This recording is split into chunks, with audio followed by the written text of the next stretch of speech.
I got a diagnosis of borderline personality disorder about 4 years ago, and when I was diagnosed I went off onto the internet, as I always do, to discover what was about, and I discovered a therapy called DBT, dialectical behavioural therapy, and I went and asked my Mr Psychiatrist if I could have this therapy, and he said, nope, we don't do that.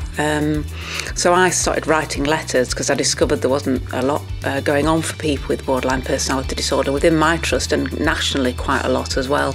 So I rang Professor Tim Kendall eventually, and he invited me to join the PD strategy team. It makes a huge difference. I can't underestimate how important it is to have somebody who knows what it's like to suffer with these sorts of difficulties, with these sorts of problems, who can then, with skill, with great aplomb, with enthusiasm, then inspire a whole set of community teams. It's a fantastic job. Some of the ideas I've come up with have been put into place. So we've run education groups for staff, raising awareness, because quite a lot of stigma goes along with BPD. I've run DBT skills for staff, and I've written personally a 27-week course for people with a diagnosis of borderline personality disorder.